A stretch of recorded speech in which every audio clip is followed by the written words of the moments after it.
चंदकुआं के पास एक coaching centre है जहाँ पे रोज बच्चे पढ़ने जाते हैं।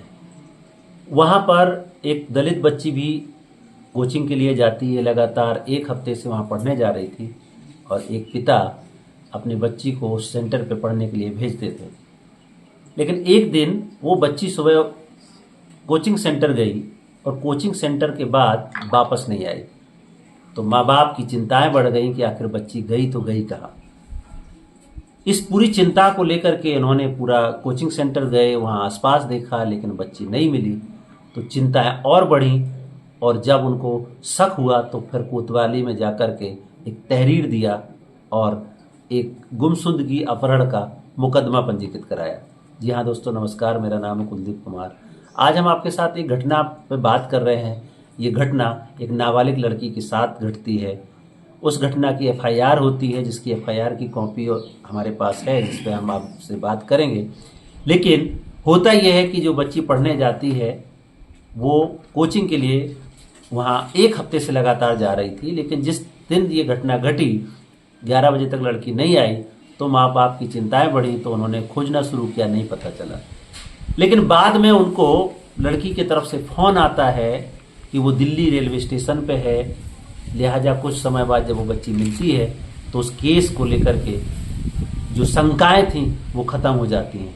लेकिन वो शंकाएं क्या थीं, केस की सच्चाई क्या है, अभी क्या स्थिति है, पीड़ित परिवार क्या चाहता है, क्योंकि 363, 366 में और SC/ST prevention of atrocity act में मुकदमा पंजीकृत हुआ था। उस घटना की सच्चाई को जानने के लिए केस में अभी क्या चल रहा है, पीड़ित परिवार क्या चाहता है या क्या कार्रवाई हुआ है, उस पर हम बातचीत करेंगे। हम पहले पीड़ित पिता से बात करेंगे कि आखिर हुआ क्या था, किस आधार पर उन्होंने ये एफआईआर दर्ज कराई थी और फिर उनको वो बच्ची कैसे मिली, उस सच्चाई को हम उनसे ही जानेंगे। जी, क्या मामला था? बच्ची हमारी नाराज होकर हमारे यहाँ से चली गई। अच्छा जी, वो कोचिंग पे मिली नहीं। जब हम लोग परेशान होते रहे, पूरी रात परेशान हुई, तब जाके दूसरे दिन बच्ची की हमें जानकारी, फोन आया मुझे। तब जाके बच्ची मुझे प्राप्त हुई दिल्ली से। जी, तो मैं उसको गाड़ी लेके गया, उसको लेके आया। जी, तो मैंने थाने में अवगत कराया। थाने में सीओ साहब बोले कि बच्ची को हाजिर करो, तो मैं थाने लेके गया। फिर वहाँ से वो उसको वही लेके गए। उसकी डॉक्टरी हुई, सारी जान फॉर्मेलिटीज की जो भी होती हैं, पूरा केस चला और जाके यहाँ से बच्ची को सौंपा जाता है नाबालिग ऑफिस से। वहाँ से बच्ची शाम को मुझे सपोर्ट की गई दूसरे दिन। नहीं, तो इस केस का जो एफआईआर है जिसमें ये मुकदमा पंजीकृत किया गया था 363, 366 और SC/ST की धारा 325, उस केस को लेकर के जब इनको बच्ची मिलती है, आप मुझे ये बताइए कि उस दिन, जिस दिन आपकी बच्ची गई है, उस दिन आपको कब पता चला कि बच्ची आई नहीं है? आपकी चिंताएं कब बढ़ी? कितने बजे गई थी? 12, साढ़े 12 वापस आ जाती है। कितने बजे गई थी कोचिंग में? कोचिंग जाती है कितने बजे कोचिंग जाती है? 11 बजे कोचिंग जाती है। तब वापसी को टाइम इनको 1 घंटे बाद, 1 बजे नहीं आई। तब जब नहीं आई और मैं ड्यूटी से आया घर लंच में, तब मेरी चिंता बढ़ी।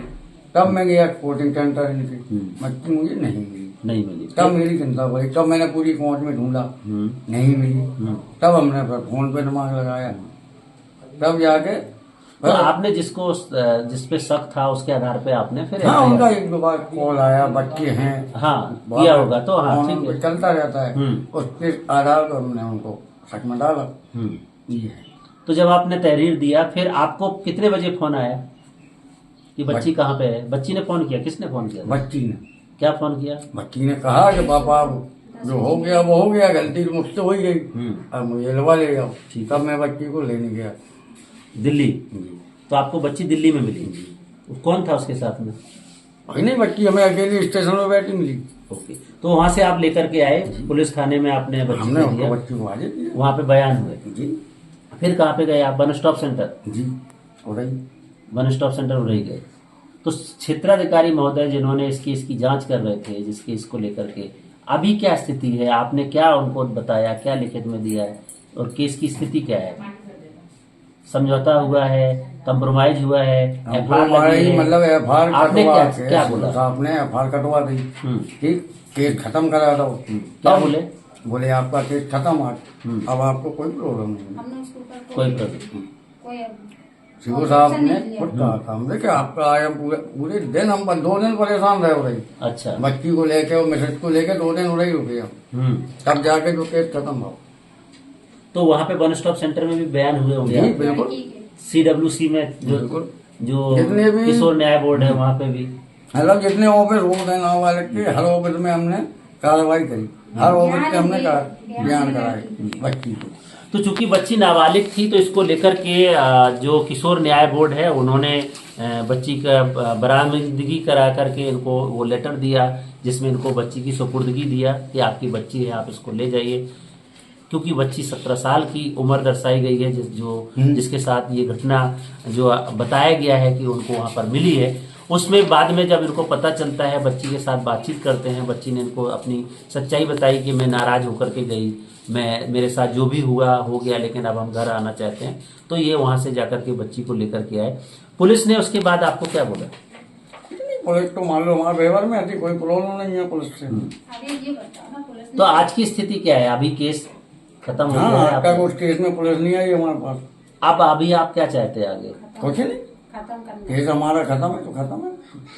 तो ये पिता हैं जिनकी बेटी के साथ ये घटना पंजीकृत हुई थी। हालांकि इस पूरे केस का जो बात उन्होंने बताया है उसको लेकर के पुलिस ने, क्षेत्राधिकारी महोदय ने इस केस में FIR लगा दिया है।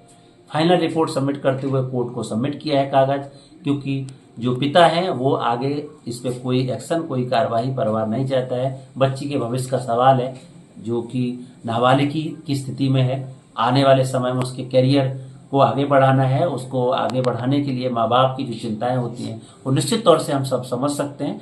इस केस को फिलहाल पुलिस ने FIR लगाया है, केस को क्लोज कर दिया गया है। आज उसी केस की सच्चाई जानने के लिए हम पीड़ित परिवार के साथ बातचीत कर रहे थे, क्योंकि ये मुकदमा पंजीकृत हुआ है, SC/ST एक्ट में मुकदमा पंजीकृत हुआ है और SC/ST एक्ट में इसके प्रॉपर सेक्शन है जिसमें सरकार की तरफ से मुआवजा राशि मिलती है, पीड़ित को सपोर्ट मिलता है, सहायता मिलती है। लेकिन इस केस में पुलिस ने FIR लगाया है जो केस कोर्ट तक पहुंच चुका है, लेकिन पीड़ित परिवार अब इस पर कोई कार्रवाई नहीं चाहता है, क्योंकि ये वो उसकी बच्ची का सवाल है।